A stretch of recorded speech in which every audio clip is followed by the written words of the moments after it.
Jadi cerita Bapak, jadi saya ini kemarin diminta untuk nyari pemerintah daerah untuk kita belajar tentang kepemimpinan dan pengambilan keputusan. Nah, kemudian saya langsung bilang Mojokerto. Nah, karena saya ini dari Mojokerto, saya ini Mojokerto dulu sampai SMA, kemudian pernah juga Pak saya ini jadi duta wisata Pak di sini. Jadi makanya ini kenapa kok mahasiswanya saya bawa juga ke wisata eh, di wisata budaya biar paham juga. Jadi ya syukur-syukur ada kontribusi lah Pak ya. Dulu mantan tahun 2016 saya Pak ya, sudah lama sekali itu masih prem Pak ya, masih ganteng ya dulu Pak. Nah, Oke, teman-teman tadi kalau kita lihat ya, jadi banyak sekali materi yang sebenarnya berat sekali ya kalau kita pahami bagaimana kemudian Bapak Bupati memimpin Kabupaten Mojokerto itu tidak mudah teman-teman ya. Sampai pada ada pencapaian banyak penghargaan, kemudian bisa memberikan dampak ekonomi tinggi, pertumbuhan ekonomi tinggi luar biasa sekali Bapak ya.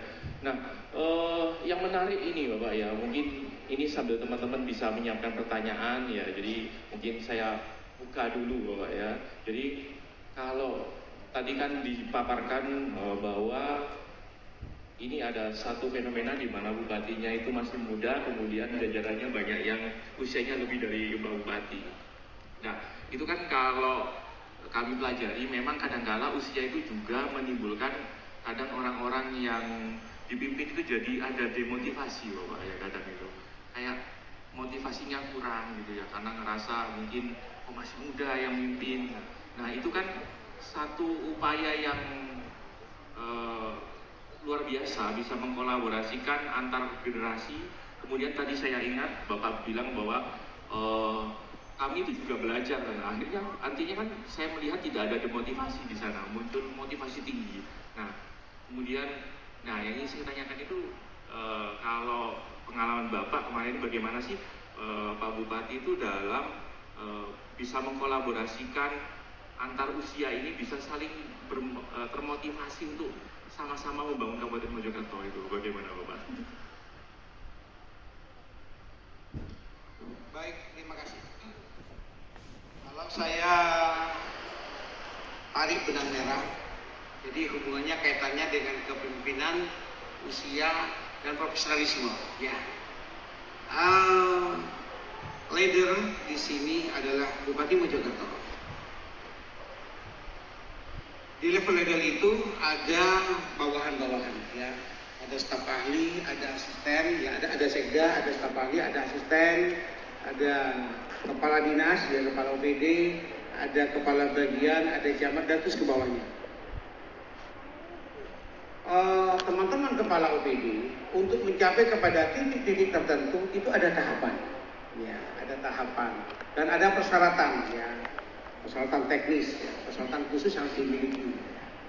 Artinya menjadi pemimpin di unit-unit tertentu itu butuh seleksi, ya, butuh seleksi. Contoh misalnya, seorang kabag atau camat untuk menjadi seorang kepala dinas, ya, itu melalui tahap shelter, ujian, dan itu tidak main-main. Ya. Yang uji itu 5 profesor. Ya, 5 profesor atau doktor ya, diuji dan persaingannya sangat ketat. Di saat saya masih jadi camat menjadi kadis pertama, saingan saya untuk saya menjadi itu ada 22 orang ya. Lolos hanya dipilih 1, selektif sekali. Begitu juga sebaliknya, seorang kepala bidang menjadi kabak itu juga selektif, ada pertimbangan khusus. Di sini ada beberapa jabatan, ada pertimbangan jabatan dan kepangkatan ada. Untuk menjadi camat desa juga butuh seperti itu. Artinya, begitu orang duduk di jabatan tertentu, mereka sudah siap. Siap dalam arti banyak hal. Siapapun pemimpinnya, dia pasti loyal dan respect. Bagaimana dia bekerja, dia pasti profesional. Bagaimana dia menjaga hubungan, baik konsultasi ke atas, koordinasi ke bawah, koordinasi sudah siap. Jadi tidak ada kabak itu kira-kira dengan kasih bak, sudah nggak ada. Udah gak zaman. Kira-kira dengan camat sudah tidak ada, karena mereka juga siap baik secara mental, secara profesional. Jadi pada saat bupatinya, siapapun saja bupatinya, apakah beliau lebih sepuh dari kita, lebih muda dari kita, tidak ada masalah. Kita langsung profesional, loyalitas, respect tetap, ya, tidak ada masalah. Jadi kita karena kita punya hubungan komunikasi pimpinan, ya.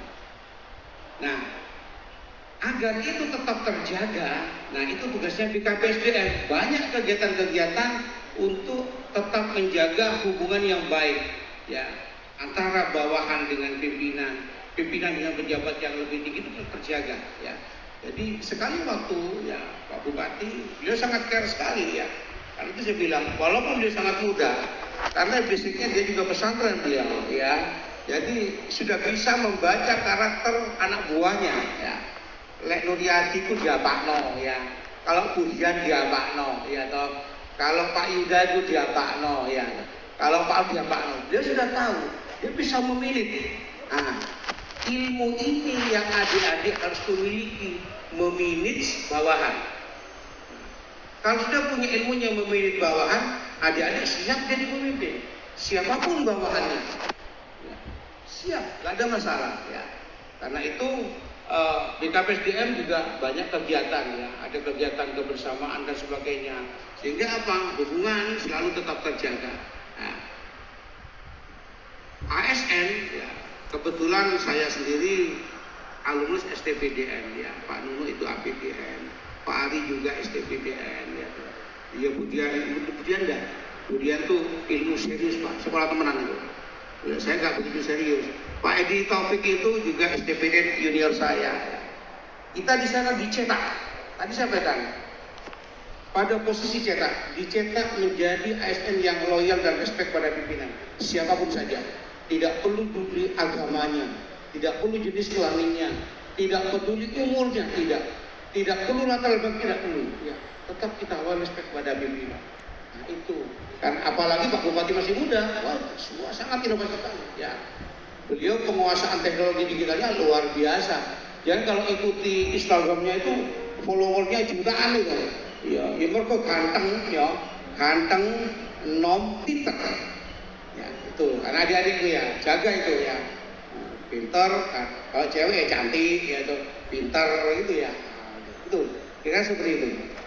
Terima kasih Bapak. Jadi kalau menarik ya, jadi kalau saya analisis dari paparan tadi, sebenarnya Pak Bupati itu menerapkan kepemimpinan situasional. Jadi beliau itu mengkondisikan juga bagaimana level di bawahnya itu cocoknya menggunakan treatment seperti apa. Nah itu memang kalau dalam teori situasional itu cukup menguras tenaga Bapak Ibu. Jadi memang paling gampang itu memang ya kepemimpinan. Makanya kenapa kok kepemimpinan paling gampang itu transaksional, karena kamu dapat apa, kamu bisa apa, tak kasih, kamu bisa apa, tak kasih. Atau kepemimpinan otoriter, pokoknya nggak tahu pokoknya bisa. Tapi kalau situasional ini relatif butuh energi banyak. Jadi saya cuma mau cerita bahwa ternyata jadi seorang pemimpin itu sulit sekali ya, tenaganya itu harus ekstra ya. Jadi belum lagi nanti harus ada kesiapan mentalnya juga. Waduh, kok sulit ya, itu